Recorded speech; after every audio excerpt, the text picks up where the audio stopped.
Hello everyone, welcome to the hope study. आज हम लोग social science class 6 unit 1 history और पास्ट का डिटेल स्टडी करेंगे, जो कि सिर्फ आपके स्कूल एग्जामिनेशन के लिए नहीं बल्कि किसी भी कॉम्पिटिटिव एग्जाम के लिए इंपॉर्टेंट है। ओके, तो चलिए शुरू करते हैं।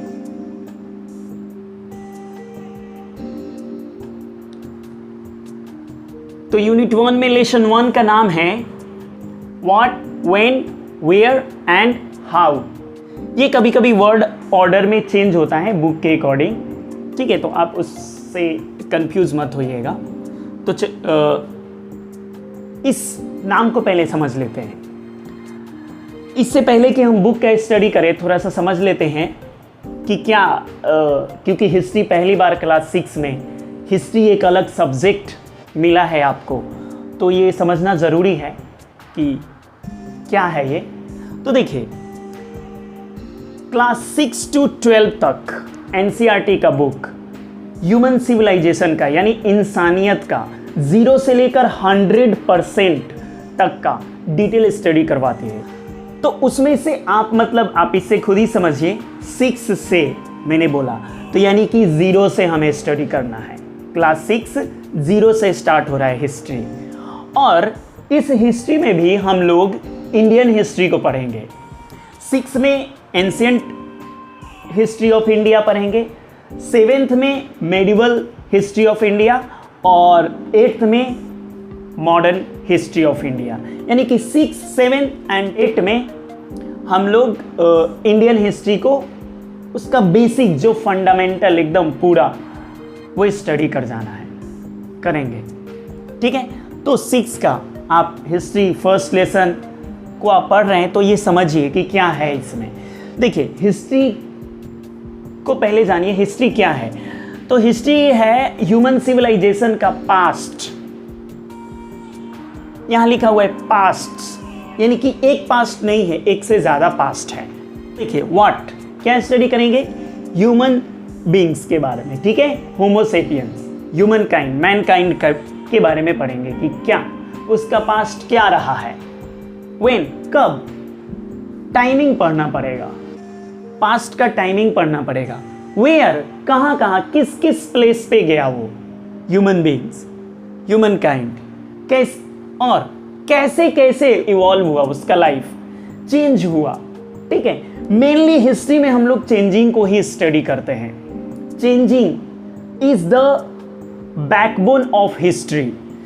अगर वो हिस्ट्री का बुक जिसमें कुछ चेंजिंग नहीं दिखाया गया हो तो फिर उस बुक का कोई मतलब नहीं है। आप ऐसा सोचिए, आपको अगर बताया जाए कि पता है आज कल से लेकर 100 साल पहले तक वही हुआ था जो आज हो रहा है, तो आप क्या कल से लेकर 100 साल पहले तक का कोई आप ये बुक पढ़ोगे या फिर उसके बारे में जानने की कोशिश करोगे? नहीं करोगे। क्यों नहीं करोगे? और फिर ये भी बोल दिया जाए कि जो आज हो रहा है ना वही कल भी होगा और वही परसों भी होगा, तो इससे क्या हो जाएगा, बोरिंग हो जाएगी लाइफ। फिर कोई हिस्ट्री नाम के बुक का या सब्जेक्ट का कोई मतलब ही नहीं रह जाता है। फिर तो ना न्यूज़पेपर लोग पढ़ेंगे, ना न्यूज़ चैनल की ज़रूरत है, ना पास्ट के बुक की ज़रूरत है, क्योंकि आप तो समझ जाओगे, लोगों को याद हो जाएगी कि जो कल हुआ था वही आज भी हो रहा है और जो आज हो रहा है वही कल भी होगा। तो ऐसे तो लोगों को याद रहेगी, यानी कि चेंजिंग नहीं है तो लोगों को याद हो जाएगा कि अरे वही चीज़ हो रहा है, कुछ डिफरेंट है ही नहीं, तो वो तो मुझे पता है कि क्या है। तो मेनली हिस्ट्री में हम लोग चेंजिंग का स्टडी करते हैं, ठीक है। कहाँ कहाँ से कैसे कैसे ट्रेसेस इसके मिलते हैं, कहाँ से कैसे कैसे ह्यूमन सिविलाइजेशन कनेक्टेड हुआ, कैसे कैसे मूव किया होमोसेपियंस ने, इंसान ने, वही पढ़ेंगे हम लोग। चेंजिंग, कैसे कैसे चेंजिंग हुआ, और आज जो जानवर की तरह अफ्रीका में जी रहा था इंसान, आज वो बताइए एरोप्लेन, जेट पे, मून पे जा चुका है, तो कैसे हुआ है, ये सब चीज़ पढ़ेंगे हम लोग। तो व्हाट में क्या पढ़ेंगे हम लोग, पास्ट पढ़ेंगे ह्यूमन सिविलाइजेशन का। व्हेन, कब, टाइमिंग भी पढ़ना है। वेयर, कहाँ कहाँ, एक जगह की बात नहीं है, एक ही टाइम में बहुत जगह बहुत कुछ हो रहा था। एंड हाउ, कैसे कैसे कैसे हो रहा था, वो पढ़ेंगे हम लोग। तो देखिए, ये अभी भी समर वैकेशन ही चल रहा है, तो क्लास 6 के बच्चे कहीं पर गए हैं समर वैकेशन में घूमने के लिए, तो वहाँ एक लड़का है रवि नाम का बच्चा है, जिसको मतलब वो जब हिस्टोरिकल प्लेसेस को देखता है तो उसके अंदर ये उत्सुकता जगती है कि भाई कैसे ये चीज़ बना हुआ है, क्या है। तो कभी किसी ने बताया होगा उसको कि इतने साल पुराना है, तो ये सोचा होगा ये कैसे पता, लोगों को कैसे पता, ये कैसे हुआ होगा, ये कैसे बनाया होगा लोगों ने। तो उसके दिमाग में एक उत्सुकता आती है कि नहीं, मुझे ये जानना है। तो फाइनली उसको समझ में आता है कि हमें स्टडी करना पड़ेगा, क्या, हिस्ट्री, ये जानने के लिए। तो वही चलिए देखते हैं। यहाँ पर ये जो आप इमेज देख रहे हो ये है मैन्युस्क्रिप्ट। मैन्युस्क्रिप्ट क्या होता है? मैन्यू मीन्स हैंड और स्क्रिप्ट मीन्स लिखना, यानी हाथ से लिखा हुआ कोई भी चीज़। तो ये कोई लिटरेचर है, कोई बुक है, किसी भी चीज़ पे लिखा हुआ होगा हाथ से, लेकिन लिखा हुआ है। वो स्किन पे भी हो सकता है, बार्क पे भी हो सकता है, किसी भी चीज़ पे। तो हाथ से लिखा हुआ चीज़ मैन्युस्क्रिप्ट। चलिए ओके, तो हिस्ट्री हमने समझ लिया। ह्यूमन सिविलाइजेशन में जो भी चेंजिंग हुआ है पास्ट में, उनके ट्रेसेस के बारे में हमें स्टडी करेंगे। कैसे वो लोग रहते थे, कैसे उनका लाइफ चेंज हुआ, कैसे सिविलाइज्ड हुए, जानवर से कैसे सिविलाइजेशन तक पहुँचे, जानवर की तरह जीते थे ना, फिर सिविलाइज्ड हुए, कैसे उनका खाना पीना, प्लांट्स को कैसे उन लोगों ने जाना कि इस प्लांट से हमें मेडिसिन मिल सकता है, इस प्लांट को हमें खाना चाहिए, ये प्लांट का फ्रूट नहीं खाना चाहिए, ये पॉइजनस है, किस एनिमल को खाना है, किस एनिमल को हर्ड करना है, पालना है, किस एनिमल से हमें बच के रहना है, कैसे वेदर से बचना है, ये सब कुछ पढ़ेंगे हम लोग। यही है हिस्ट्री। ओके, तो ये डिफ़िकल्टी उन्होंने फेस किया, कैसे खुद को मॉडिफाई किया टाइम के साथ में, सब कुछ पढ़ेंगे हम लोग। ओके, कैसे उन्होंने पेंटिंग करना, घर बनाना, वो सब कुछ सीखा उन लोगों ने, वो सब पढ़ेंगे। हिस्ट्री का फादर बोला जाता है हेरोडोटस को। क्यों? क्योंकि ये फर्स्ट पर्सन थे जिन्होंने हिस्ट्री को अरेंज किया। मतलब कि उन्होंने इंसिडेंट को, जो इवेंट्स हुए हैं पास्ट में, जो उनको पता था उस टाइम, उसको अरेंज किया कि ऐसे ना लोगों को एजुकेट करना चाहिए, ऐसे बताना चाहिए कि ऐसे ऐसे इंसान पहले थे और ऐसे ऐसे इंसान इवॉल्व हुए, ऐसे ऐसे हम लोग यहाँ तक पहुँचे हैं। तो उन्होंने अरेंज किया। वो फर्स्ट पर्सन थे जिन्होंने सही ऑर्डर में अरेंज करने की कोशिश की, इसीलिए उनको फादर बोला जाता है। हिस्ट्री वर्ड आया है ग्रीक वर्ड से, जिसका मीनिंग होता है to know about the past, यानी कि अपने भूतकाल के बारे में जानना। और होमोसेपियंस मीन्स क्या होता है? होमोसेपियंस हम लोग और भी स्पीसीज थे ह्यूमन बींग्स के, ओके, जिसमें से होमोसेपियंस सिर्फ जिंदा बच गए, बाकी सब टाइम के साथ एक्सटिंक्ट हो गए। ओके, चलिए, तो अभी तक हम लोग ये एक चीज़ जान लीजिए, अभी तक अफ्रीका में जो जिसका नाम लूसी है, लगभग 35 लाख साल पुराना वो स्केलेटन है। और एक तो यहाँ दिया गया है 5 मिलियन ईयर्स ओल्ड स्केलेटन, वो अफ्रीका में ही मिला है। तो इससे ये पता चलता है उससे पुराना कहीं स्केलेटन इस वर्ल्ड में नहीं मिला है, ठीक है। इसलिए ऐसा माना जाता है कि सबसे पहला जो इंसान आया था इस अर्थ पे वो अफ्रीका में आया था, ठीक है, अफ्रीका कॉन्टिनेंट में। ओके, तो हिस्ट्री से देखिए हमें क्या क्या चीज़ सीखने को मिल सकता है। The term history is derived from the Greek word Historia meaning knowledge acquired by investigation. Investigation समझते हो आप लोग? ये CID देखते हो आप लोग, सीरियल कभी ना कभी देखा होगा, उसमें कैसे वो लोग एक एक चीज़ को बारीकी से समझते हैं। उस तरह से कोई भी नॉलेज को एक्वायर्ड करना, रियलिटी सच में नॉलेज हो, CID में तो एक्टिंग होती है, तो उस तरह के नॉलेज को जो पास्ट के बारे में, दैट इज कॉल्ड हिस्ट्री, उसको बोलते हैं। तो हम देखिए क्या क्या सीख सकते हैं हिस्ट्री से, या हमें इसीलिए हिस्ट्री पढ़ना चाहिए। History teaches us who we are and who our ancestors were. Our ancestors were मतलब कि हम लोग कौन हैं और हमारे पूर्वज कौन थे। तो पूर्वज आपको बता दिया, अफ्रीका से होमोसेपियंस, हम लोग यहाँ तक आए हैं। तो कैसे कैसे अफ्रीका से यहाँ तक पहुँचा इंसान, जानवर से, जानवर के फॉर्म में जी रहा था अफ्रीका में, पूरा एकदम जानवर की तरह, आज मून पे जा चुका है। नाउ हिस्ट्री ट्रेन्स अस, ये हमें सिखाती है, पता है क्या? We can learn from the mistakes made by people in the past. मतलब कि पास्ट में जो लोगों ने गलतियाँ की, उसका जो परिणाम हुआ वो गलती हमें नहीं करना है। एग्जाम्पल के लिए मैं आपको बता दे रहा हूँ मॉडर्न मिस्टेक, उतना पुराना नहीं, ताकि आपको समझ में आए। UNO, United Nation Organization veto power दे रहा था इंडिया को, जो कि पीटी नेहरू ने चाइना को दिलवा दिया, हमारे फर्स्ट प्राइम मिनिस्टर। आज उसी वीटो पावर का यूज करके इंडिया को कितना परेशान करता है चाइना। आप लोगों को पता होगा, नहीं पता है तो आप थोड़ा सर्च करके देख लीजिए। ओके, तो एक मिस्टेक था, बहुत बड़ा mistake. It teaches us to research and inquire facts before accepting them as relevant. देखिए, कोई भी चीज़ को आप जब एक्सेप्ट कर रहे हो, पास्ट से ये सीखिए, मिस्टेक से लोगों के, कि जिन लोगों ने आंख बंद करके किसी चीज़ पे भरोसा किया तो उसका बाद में कैसे उनको भुगतना पड़ा, नुकसान हुआ उनको। कि फिर से मैं एक एग्जांपल दे रहा हूँ, वही हमारे पीटी नेहरू, हमारे प्राइम मिनिस्टर से रिलेटेड ही, उन्होंने 1962 है ना, वो इंडिया चाइना वॉर जो हुआ था उस टाइम वो क्या बोलते थे, हिंदी चीनी भाई भाई, यानी इंडियन और चाइनीज़ लोग भाई भाई हैं। लेकिन चाइनीज़ लोगों ने अटैक किया इंडिया पे और फिर आपको पता ही है क्या हुआ था। तो ऐसे ही भरोसा नहीं करना चाहिए किसी भी चीज़ पे। आप अच्छी तरह से इन्वेस्टिगेट करो, समझो पास्ट का कोई भी चीज़ और देन उसको एक्सेप्ट करो। या फिर कोई भी पास्ट का कोई भी चीज़ हम लोग स्टडी जो करेंगे वो बहुत अच्छी तरह से जान परख करके, सोच समझ करके, और तब उसको फाइनली एक रिजल्ट दिया जाता है कि ये चीज़ ऐसे हुआ है, तो वो चीज़ हुआ। By studying history we become broad minded and liberal about the people and their cultures. देखिए, हम हिस्ट्री पढ़ करके क्या समझ सकते हैं, हम खुले दिमाग के इंसान बन सकते हैं, और जो दूसरे लोगों का कल्चर है, उनका लैंग्वेज है, उनका पहनावा ओढ़ावा है, उसके बारे में हम मजाक नहीं उड़ाएंगे, क्योंकि हम जानेंगे कि अरे ये तो खूबसूरती है इस दुनिया की, ये तो ऐसे ही बनी है दुनिया, अलग अलग तरह की, टाइम अलग अलग रहे इनके रहने का, क्योंकि इनका एनवायरनमेंट अलग था। इस तरह से हम मतलब समझ पाएंगे लोगों को कि लोग कोई गलत नहीं है, उसका कल्चर कुछ गलत नहीं है, वो उस सिचुएशन में पला बढ़ा है, उस क्लाइमेट में या उस तरह के लोगों के साथ रहा है कनेक्टेड, इसलिए वो आज ऐसा है। ठीक है, तो हम खुले दिमाग का बनेंगे और हम अपने आप और इस दुनिया को एक खूबसूरत नज़रिए से देखेंगे।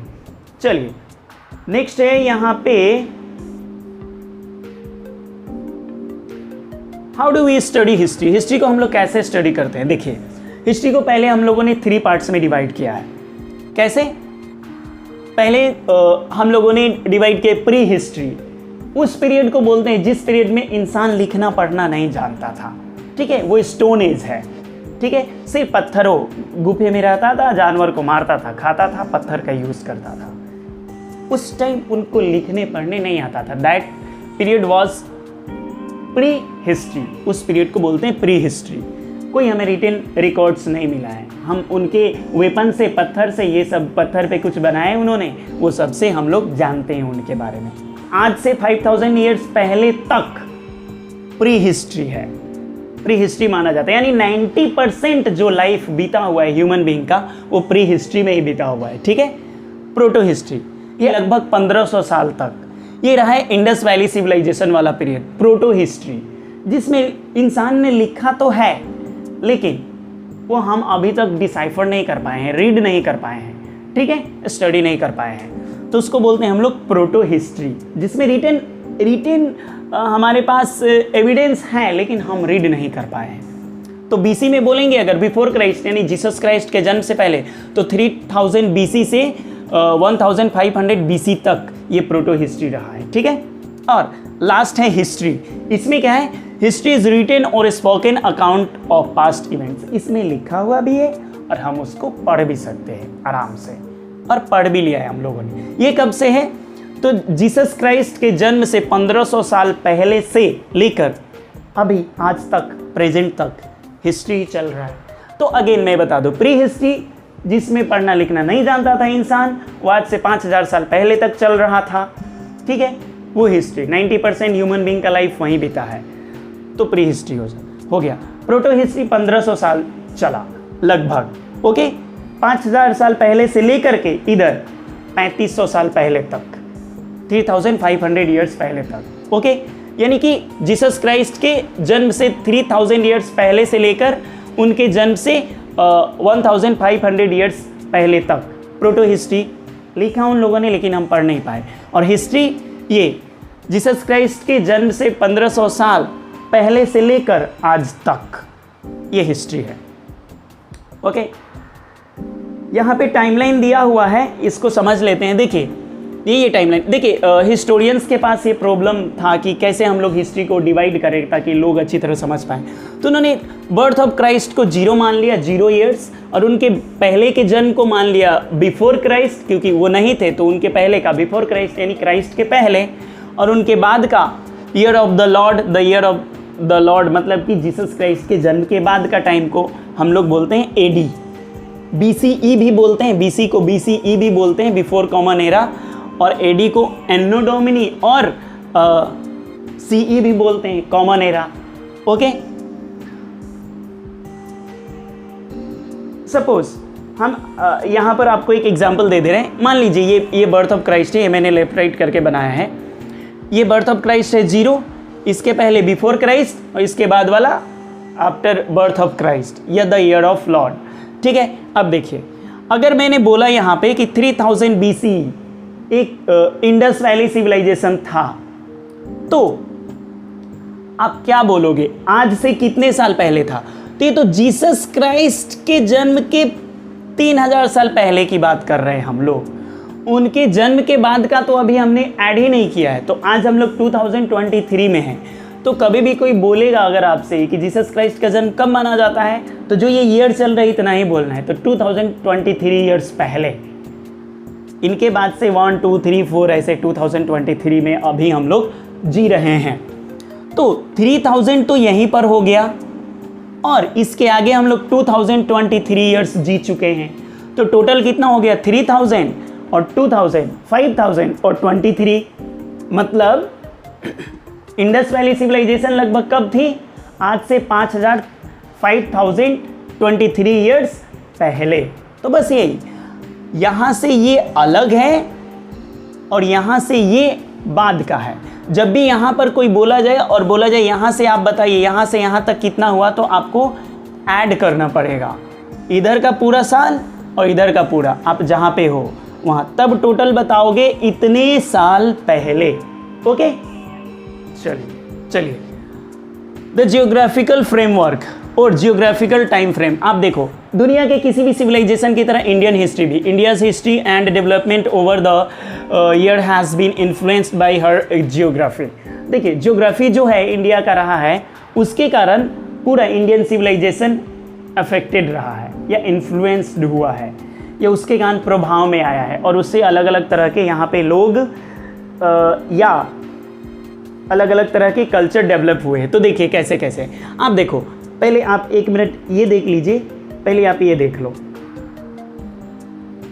आप देखो 1 मिनट ये, आप देखिए यहाँ पे आप इस इंडियन सब कॉन्टिनेंट को देखिए या इंडिया के मैप को देखिए। आप पहले आप देखिए ईस्ट साइड में bay of Bengal, west side Arabian sea और साउथ इंडियन ओशन, और इधर देखिए नॉर्थ वाले एरिया में इधर से माउंटेन से घिरी हुई है। सिर्फ ये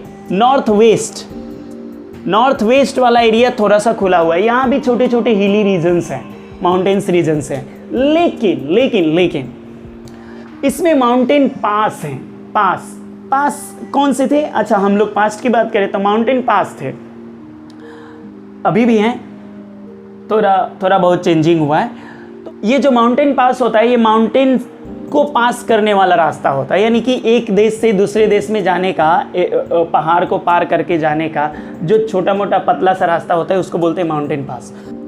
चलिए next, the Himalayan ranges separates India from Central Asia and Western Asia, but there are several passes in this mountain range, the Khyber pass and Bolan pass etcetera. ठीक है, देखिए जो ये माउंटेन रेंजेस हैं इंडिया और नेपाल वाला एरिया में, ये आप देख लीजिए इमेज को, ये जो माउंटेन रेंजेस है, माउंटेन रेंजेस ये क्या करते हैं, इंडिया को वेस्टर्न एशिया और सेंट्रल एशिया से अलग कर देते हैं। ठीक है, इसीलिए इंडिया को सब कॉन्टिनेंट, इसको सब कॉन्टिनेंट बोला जाता है। अफगानिस्तान, इंडिया, ये पाकिस्तान, भूटान, नेपाल, ये सबको एक साथ सब कॉन्टिनेंट, क्योंकि देखो आप वेस्ट में अरेबियन सी से, ईस्ट में वेस्ट ऑफ बंगाल, नीचे इंडियन ओशन से, और इधर से हिमालयन रेंजेस से ये अलग है, बिल्कुल एशिया से एकदम कटा हुआ जैसा है, इसलिए इस एरिया को पूरा सब कॉन्टिनेंट बोला जाता है।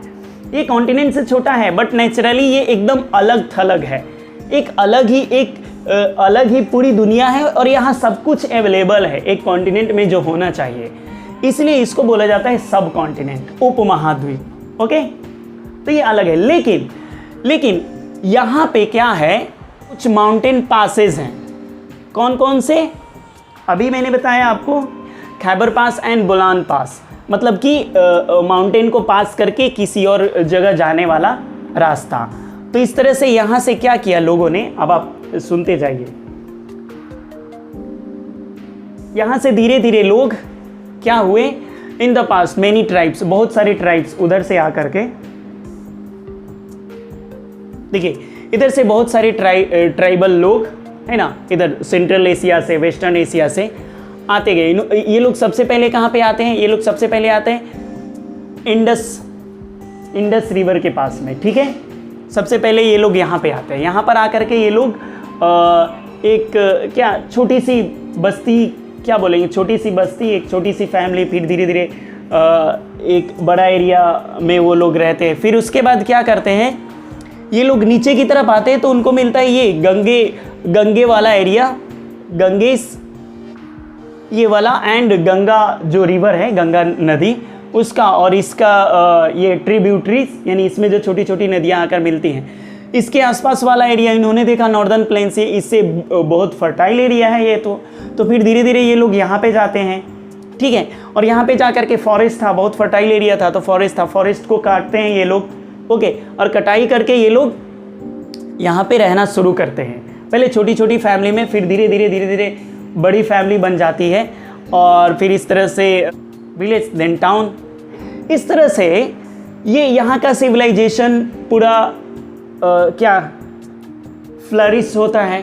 फिर उसके बाद ये गंगे वाले एरिया में, जो नॉर्दर्न प्लेन वाले एरिया में रहते थे, फिर ये फ्लरिश होता है, फिर लोग बढ़ते हैं, इस तरह से धीरे धीरे डेवलप होता है ये पूरा।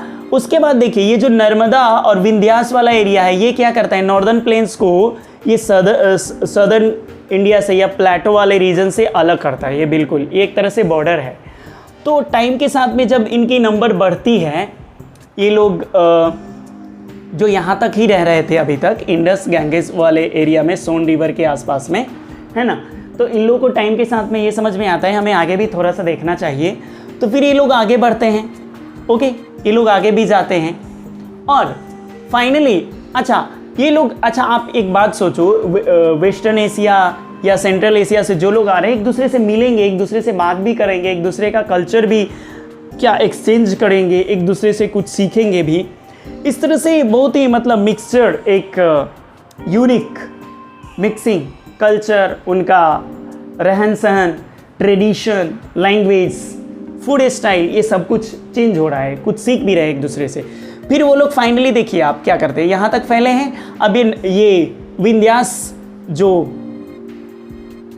विंध्यास को पार करके इधर दक्कन वाले एरिया में भी, दक्कन प्लेटो वाले एरिया में भी ये लोग आ जाते हैं, ठीक है, यहाँ पर आ जाते हैं। यहाँ पर आते हैं, फिर यहाँ पर कुछ सूरत में, इधर गुजरात वाले एरिया में, सूरत में पोर्ट मिला है, फिर इधर भी पोर्ट मिला है, इधर भी पोर्ट।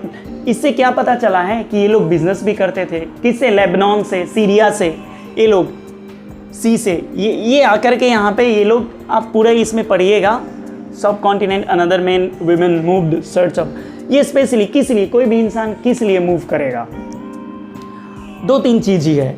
एक, उस टाइम सिर्फ जीना चाहता था इंसान, किसी भी तरह वो जीना चाहता था। अभी तक का जो भी हम लोग पढ़ रहे हैं, इसमें सिर्फ जीना चाहता था। तो जीने के लिए क्या चाहिए, फूड चाहिए, शेल्टर चाहिए, ठीक है, फैमिली को संभालने के लिए कुछ मतलब जो भी उनका फूड स्टोर करेंगे वो लोग, ताकि किसी प्रॉब्लम में हमें खाने की कमी नहीं हो। इस तरह से उन लोगों ने एक दूसरे के साथ में अपना आइडियाज़ शेयर किया। इस तरह से पूरा आप देखो, सबसे पहले ये लोग यहाँ से आए, central Asia and Western Asia से पहले इंडस रिवर के आसपास में आए, फिर वहाँ से गंगेस एंड इट्स ट्रिब्यूटरीज के आसपास में, फिर उसके बाद वो लोग विंध्यास को पार करते हैं और पूरा ये साउथ इंडिया में, इस तरह से पूरे कॉन्टिनेंट में, ये पूरा जो सब कॉन्टिनेंट है इसमें वो लोग फैल जाते हैं। ओके, यहाँ पर एक चीज़ है, आप देख लीजिए, the first civilization developed along the bank of river Indus. पहला जो सिविलाइजेशन डेवलप हुआ है इंडियन सब कॉन्टिनेंट में, वो कहाँ पे, बैंक ऑफ यानी सिंधु नदी के किनारे, क्योंकि सबसे पहले यहीं पर आकर के लोग रहे ही थे, सबसे पहले यहीं पर लोग आकर के रहे थे, इंडस रिवर के किनारे पे रहे थे, ठीक है। पानी के किनारे क्यों रहते थे वो लोग? नदी के किनारे, क्योंकि पानी मिलती थी ना, नदी के किनारे पानी पीने के लिए, ठीक है। और ये कब की बात है? ये सबसे पहला सिविलाइजेशन वही इंडस वैली सिविलाइजेशन जो मैं बार बार बोल रहा हूँ, 4700, तो ये अबाउट है, तो इसीलिए लगभग बोल दिया जाता है 5000 साल पहले, ठीक है, इतना। और कुछ है इसमें, हाँ एक वर्ड है, देखिए ये मैंने पहले भी बता दिया है, south Asia is often called a सब कॉन्टिनेंट। क्यों बोला जाता है? ऑल्दो, हालांकि ये हम लोग जानते हैं, it is a smaller than a continent, it is very large and is separated from the rest of Asia by sea, hills and mountains. देखिए ये ना एक कॉन्टिनेंट से छोटा है, लेकिन ना ये अपने आप में बड़ा है, और ये नेचुरली ये एशिया से कटा हुआ है। कैसे? माउंटेन से, हिल से, सी से, पूरा मतलब, और वो सब कुछ है जो एक कॉन्टिनेंट में होना चाहिए, इसलिए इसको सब कॉन्टिनेंट, उपमहाद्वीप बोला जाता है। इसलिए देखिए physical map of the sub continent, इसी को बोला जाता है अखंड भारत। ओके, चलिए इसका नाम इंडिया कैसे पड़ा वो हम लोग देख लेते हैं। देखिए संस्कृत में ये इंडस को बोला जाता है सिंधु, सिंधु से आया इंडस, और इंडस से इंडिया। देखिए कैसे,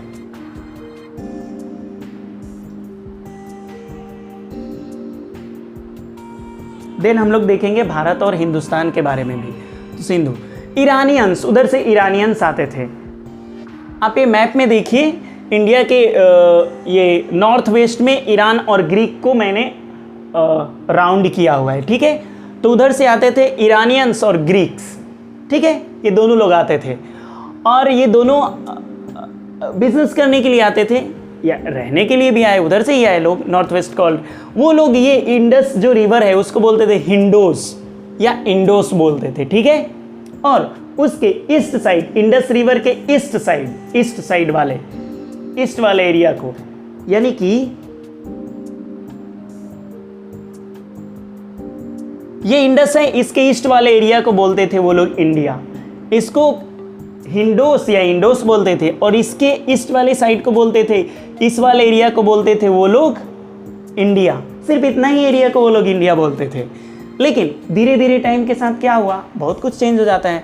पूरे इस कॉन्टिनेंट का नाम हो गया, सब कॉन्टिनेंट का नाम इंडिया। ओके,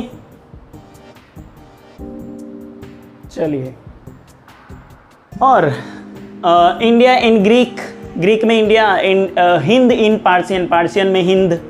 ओके, और भारत नाम कैसे पड़ा है? तो ये एक क्या था, एक गोत्र या वंश मान लीजिए, भरत वंश का, तो उन्हीं के नाम पे इस देश का नाम भारत पड़ा।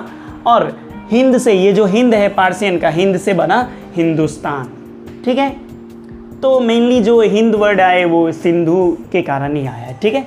चलिए next, source of Indian history. तो इतना कुछ। अच्छा हाँ, हम लोग 6, 7, 8 में इंडियन हिस्ट्री ही पढ़ रहे हैं। ओके, थोड़ा थोड़ा कहीं से थ्रेड मिलेगा, कहीं पे ज़रूरी होगा तो वो बता देंगे वर्ल्ड हिस्ट्री, लेकिन इंडियन हिस्ट्री। तो इंडिया इस, यहाँ का जो सिविलाइजेशन रहा है बहुत ही रिच एंड कल्चरल हेरिटेज, बहुत ही समृद्ध रहा है। ओके, तो कैसे कैसे जानते हैं हम लोग इंडियन हिस्ट्री को?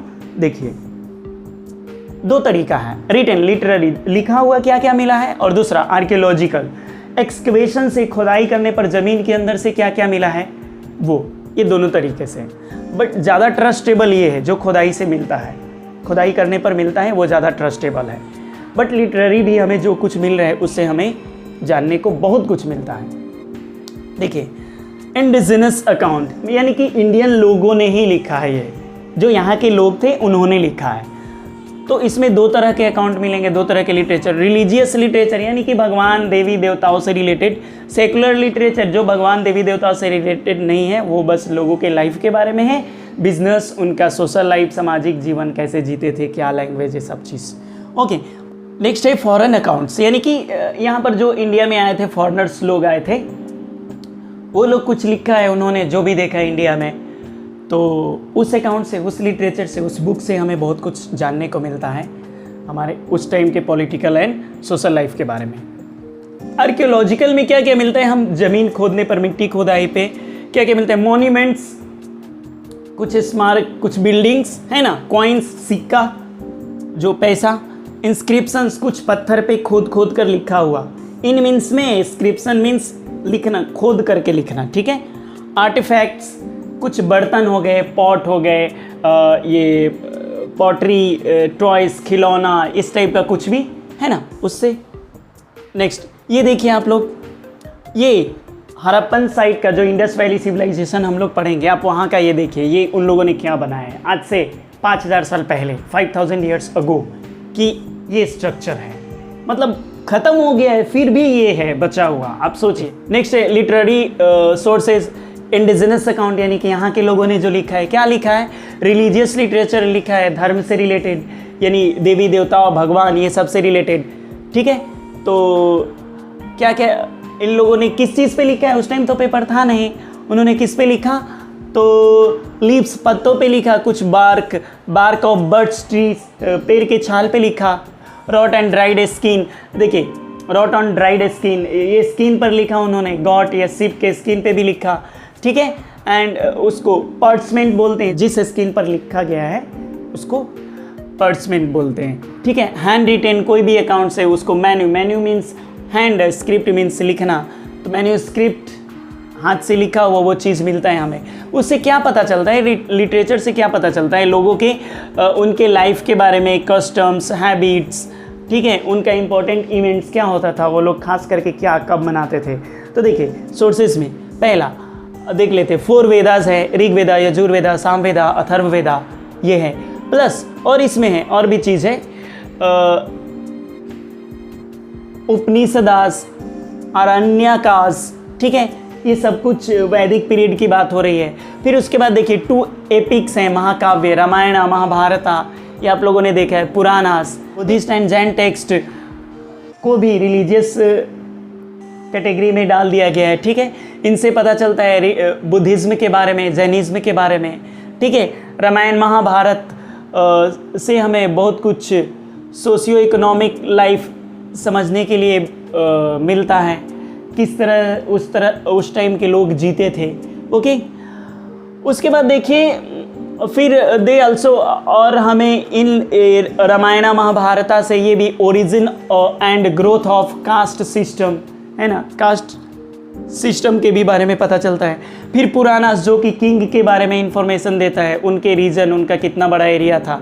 दिस हिस्टोरिकल मिक्स्ड, देखिए गॉड्स, देवी देवताओं के बारे में भी पता चलता है, ओके। इमेजनरी कुछ कैरेक्टर, यानी कि वो रियल में है नहीं, लेकिन फिर भी बुक में लिखा हुआ है कि ऐसा ऐसा यहाँ पर इस तरह से होता था, लोगों को एजुकेट करने के लिए, ठीक है। द अर्लीस्ट बुद्धिस्ट टेक्स्ट जो कि पाली में लिखे गए थे, लैंग्वेज, पाली लैंग्वेज में, वो गौतम बुद्धा की लाइफ के बारे में बताता है, ओके। फिर प्राकृत लैंग्वेज में लिखा हुआ जैन टेक्स्ट वो बताता है कि लॉर्ड महावीरा के टाइम में बिहार, और बिहार के बिल्कुल जस्ट बगल में यूपी, ईस्टर्न यूपी का स्थिति, सिचुएशन कैसा था। ये हो गया आपका रिलीजियस लिटरेचर, तो इतना कुछ पता चलता है उससे। नेक्स्ट है सेकुलर लिटरेचर, इसको धर्म से कोई रिलेटेड नहीं है, कोई रिलेशन नहीं है, ओके, नॉन रिलीजियस लिटरेचर। तो इसमें क्या है, काल्हनाज, राजतरंगिनी, ये क्या बताता है, हिस्ट्री ऑफ कश्मीर के बारे में इससे पता चलता है, कश्मीर का क्या था उस टाइम, लाइफ स्टाइल, वहाँ के लोगों का, सोशल, इकोनॉमिकल, पॉलिटिकल, ये सब चीज़।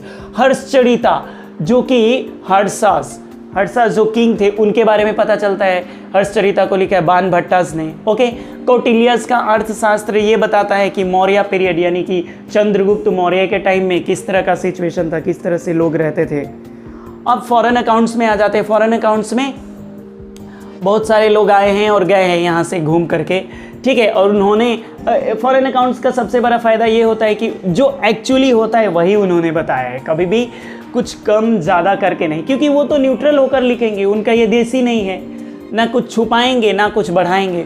तो इंडिका जो कि मेगास्थनीज ने लिखा है, ठीक है, ग्रीक एम्बेसडर जो कि सिकंदर से रिलेटेड है, ग्रीक, वो कोर्ट ऑफ चंद्रगुप्त मौर्य में, चंद्रगुप्त मौर्य के कोर्ट में एम्बेसडर, यानी कि ग्रीक और भारत के बीच का रिलेशन को मेंटेनेंस करने वाला ये व्यक्ति थे।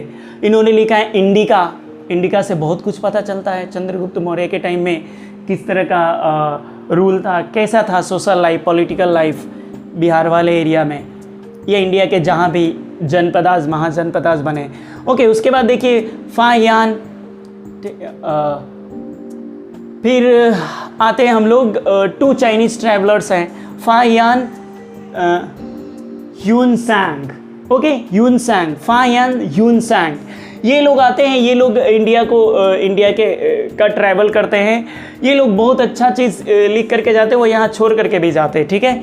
और उनसे चंद्रगुप्त विक्रमादित्य, यहाँ चंद्रगुप्त मौर्य थे जो इंडिका और मेगास्थनीज, यहाँ पे ये लोग चंद्रगुप्त विक्रमादित्य के बारे में पता चलता है। ह्यूनसैंग रॉट हिज बुक, इन्होंने जो बुक लिखा है वो है CU की, है ना, वो इन्फॉर्मेशन देता है हर्षास रीजन के बारे में।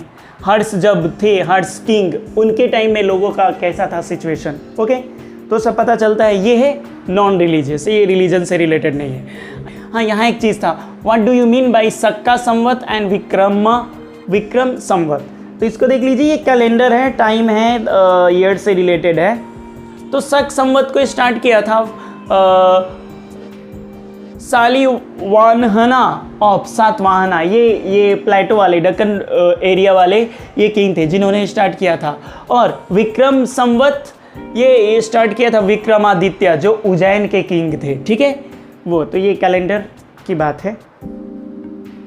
नेक्स्ट, आर्कियोलॉजिकल सोर्सेज, ये ज़्यादा ट्रस्टेबल माना जाता है क्योंकि लिटरेचर में थोड़ा कम ज़्यादा या कुछ छूट सकता है, बट आर्कियोलॉजिकल जो भी चीज़ मिलेगा वो तो उसमें हम लोग कुछ भी कर नहीं सकते, जो है सो है। ओके, स्टडी ऑफ एंसेंट, कुछ भी हमें मिला ज़मीन से जो एंसेंट टाइम के बारे में हम लोग स्टडी कर रहे हैं, उसको निकाल करके, कोई बर्तन है, कोई पॉट है, टॉयज़ है, कुछ भी है, तो उसके स्टडी को बोलते हैं आर्कियोलॉजी। और जो लोग ये करते हैं उन लोगों को बोला जाता है आर्कियोलॉजिस्ट, ओके। एक्सकवेशन से हम लोग खुदाई करते हैं, जैसा कि हड़प्पन, इंडस वैली सिविलाइजेशन, वो आगे हम लोग पढ़ेंगे, उसमें हम लोगों ने देखा है, खुदाई से ही पता चला है, क्योंकि उनका लिखा हुआ तो हम पढ़ नहीं पाए हैं, ओके। तो उनसे यही चीज़ ये आर्कियोलॉजिकल सोर्सेस से ही पता चला है कि उनका क्या था लाइफ, ओके। क्या क्या पता चलता है, monuments like stupas, temples and ancient painting come under archaeology, ये सब चीज़ आर्कियोलॉजी में आता है, ठीक है। द एंशिएंट आर्टिफैक्ट्स, ये सब कुछ हम लोग स्टडी करते हैं। जो भी कुछ हमें मिला है, वो बिल्डिंग हो सकता है, मंदिर हो सकता है, कोई पेंटिंग हो सकता है, ओके, छोटे छोटे चीज़ हो सकते हैं, छोटे छोटे खिलौने, बर्तन है, सब कुछ, ओके। ओके, देखिए, the works of art at Ajanta, अच्छा, Ajanta, Ellora and Mahabalipuram gives us an idea about the clothes, ornaments, socio economics, ये सब देखिए, ये जो वर्क किया गया है अजंता, एलोरा, ये सब के केव्स में ये पेंटिंग किया गया है, उससे बहुत चीज़ पता चलता है हमें। जो भी डिज़ाइन बनाया गया है उससे पता चलता है कि लोगों का, मतलब जैसे देखिए, एक बच्चा है जो कि किसी जानवर को कुछ खिला रहा है, तो उससे क्या पता चल रहा है कि उस वक्त लोग जानवरों से बहुत मतलब प्यार से पेश आते थे। कुछ भी पेंटिंग से बहुत कुछ पता चल जाएगा कि उस टाइम के लोगों की सोच क्या थी, आप खुद से सोच कर देखिए। और वो भी नहीं, आप और देखिए, इसलिए क्योंकि आपको पहले ही बताया है मैंने, वो सेंट्रल एशिया और नॉर्थ वेस्टर्न एशिया से लोग आए इंडिया में, इंडस वाले एरिया में, फिर वहाँ से आए गंगेस वाले एरिया में, फिर उसके बाद पूरे इंडियन सब कॉन्टिनेंट में फैल गए। तो वो लोग आए तो उधर से ही थे ना, तो उनके पास जो आर्ट थी वो आकर के उन लोगों ने यहाँ पर भी स्प्रेड किया। इसीलिए आज देखिएगा इराक में, सीरिया में कहीं पर कोई टेम्पल है, कहीं पर कोई डिज़ाइन है जो कि इंडिया में भी है, यानी मैच करता है। तो ये हिस्ट्री से रिलेटेड है, वहाँ के लोग यहाँ के लोग एक दूसरे से कनेक्टेड है। बस ज़्यादा दिन रह गए, 1000 of years, तो यहाँ के लोग यहाँ के हो गए, वहाँ के लोग वहाँ के हो गए, बट ये सब एक दूसरे से कनेक्टेड है, सब एक फैमिली से ही आए हैं, ओके। नेक्स्ट है मॉन्यूमेंट्स, आप देख लीजिए, यहाँ पर ये एक मॉन्यूमेंट्स है अजंता का, आप देखिए इसमें डिज़ाइन है, एक से एक डिज़ाइन है, तो इससे पता चल रहा है आर्टिस्ट किस लेवल के थे, क्या क्या वो बना रहे थे, तो इससे समझ में आता है कि सोच कितनी हायर थी उन लोगों की। मॉन्यूमेंट्स में देखते हैं हम लोग, ये देख लिया हम लोगों ने। अच्छा, मॉन्यूमेंट्स में भी दो तरह के मॉन्यूमेंट्स आप देखोगे, कौन कौन सा, एक सेकुलर और एक नॉन सेकुलर। सेकुलर में हो जाएगा जिसको रिलीजन से कोई मतलब नहीं है, गार्डन हो गया, ठीक है, या कोई टावर हो गया, कोई टावर किसी किंग ने बनवा दिया है, उस पर कुछ लिखवा दिया है, गार्डन बगीचा, तो वो रिलीजन से कोई रिलेटेड नहीं है। बट रिलीजन से रिलेटेड हो सकता है आपका टेम्पल, ठीक है, टेम्पल है, टॉम है, मॉस्क है, ये सब रिलीजन से रिलेटेड है। ओके, और social and religious life of the people, ये भी पता चलता है क्योंकि वो उस पर लिखा हुआ रहता है। टेम्पल पे भी वॉल पे लिखा हुआ है, मॉस्क पे भी, मॉस्क के आसपास में कहीं पर कुछ ना कुछ लिखा हुआ है। ये कॉइन्स से देखिए क्या क्या पता चलता है। कॉइन्स का स्टडी हम लोग, कॉइन्स से बहुत कुछ हमें पता चलता है। इसे देखिए, कॉइन्स से अगर कॉइन पे किंग का होल मार्क बना हुआ है उस पर, तो ये पता चल जाएगा वो किस किंग के टाइम का है। अगर वो कहाँ का है ये भी पता चल जाएगा। अगर वो कॉपर है, सिल्वर है, गोल्ड है, इससे पता चलेगा कि वो किंग कितना रिच था, कितना हेरिटेज था वो उसका, वो किंगडम। ओके, और किंग का स्टडी बोला जाता है न्यूमिस्मैटिक्स। Okay, numismatics.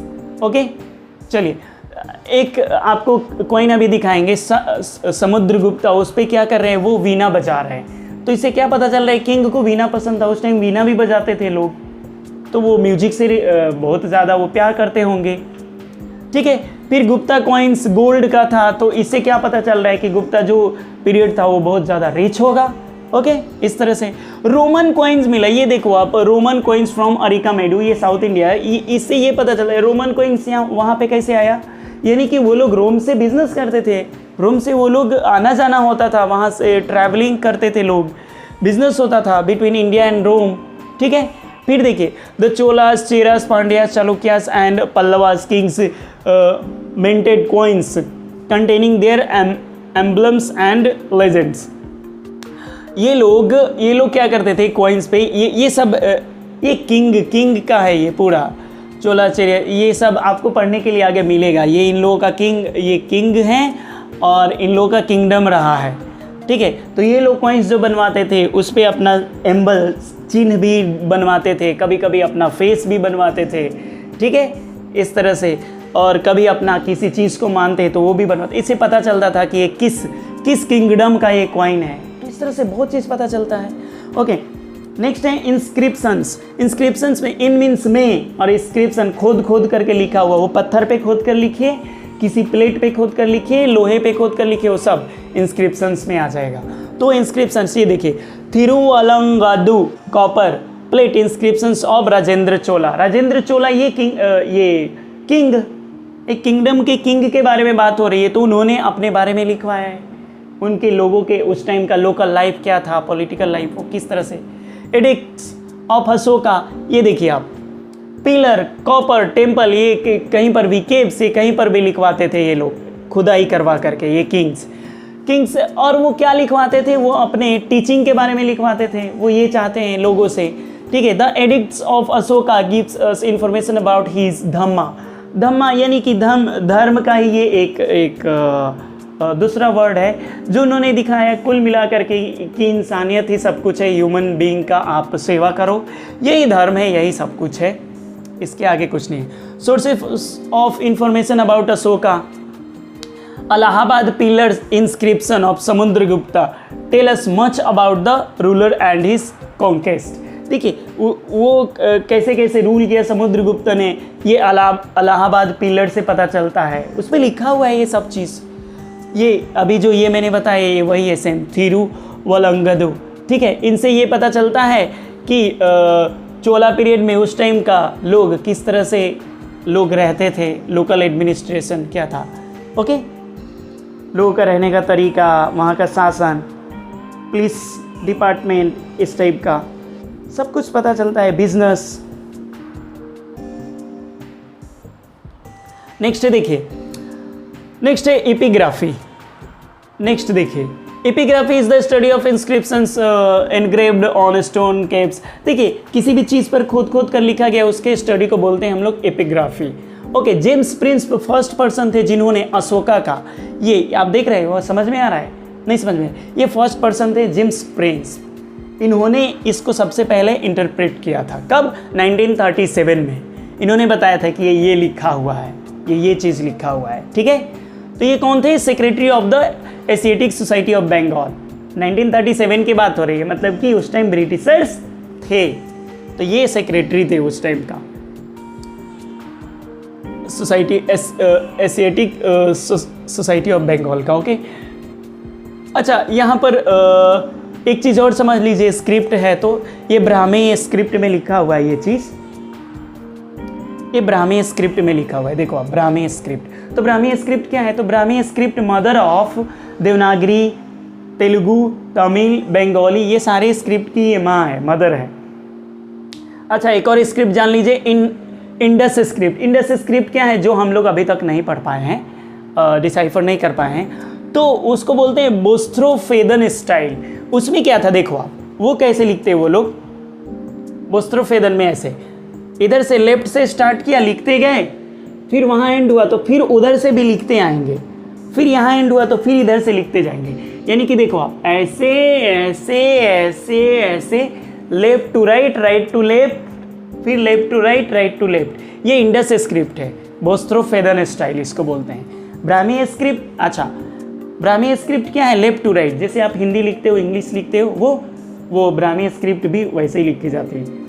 ख्रोस्टी एक स्क्रिप्ट है, ख्रोस्टी स्क्रिप्ट, वो राइट टू लेफ्ट, जैसे उर्दू है ना, अरबिक, ओके, ये सब जो लिखा जाता है, हिब्रू, ये सब लिखा जाता है राइट टू लेफ्ट, तो ख्रोस्टी भी राइट टू लेफ्ट लिखे जाते थे। ठीक है, चलिए नेक्स्ट है, हाँ आर्टिफैक्ट्स, ये देख लीजिए, artifacts, spots of ancient artifacts, ये देख लीजिए आप, आर्टिफैक्ट्स तो कुछ भी है, जो भी टाइनी स्कल्पचर, छोटे छोटे मूर्ति, टॉयज, खिलौने, ज्वेलरी, ये सब ये आर्टिफैक्ट्स हैं। ओके,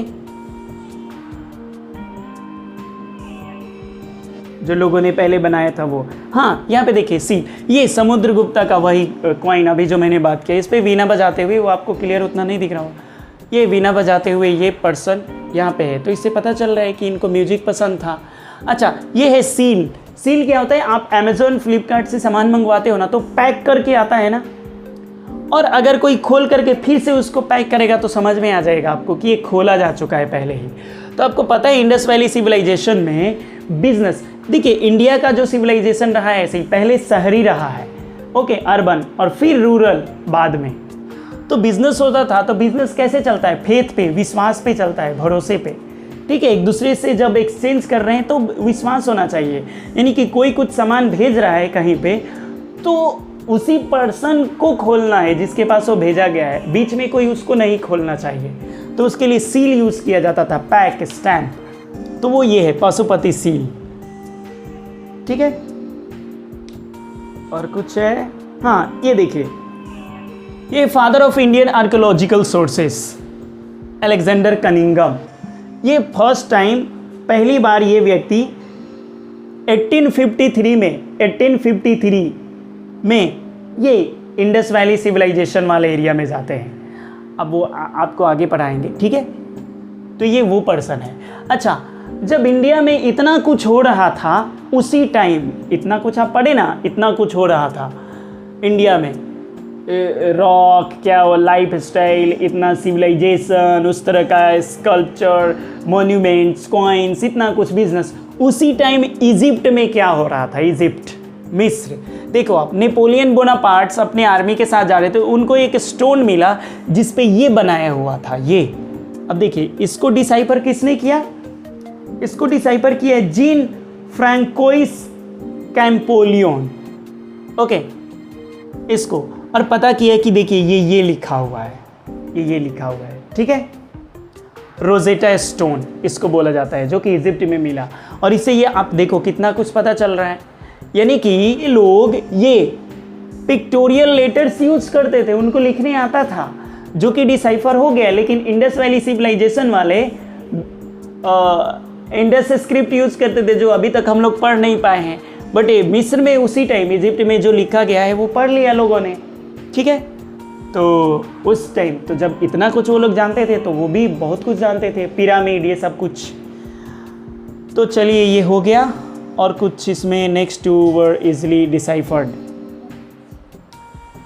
नेक्स्ट है ये नाउ आई नो, आप इसको पढ़ लीजिएगा। Thank you so much for watching this video.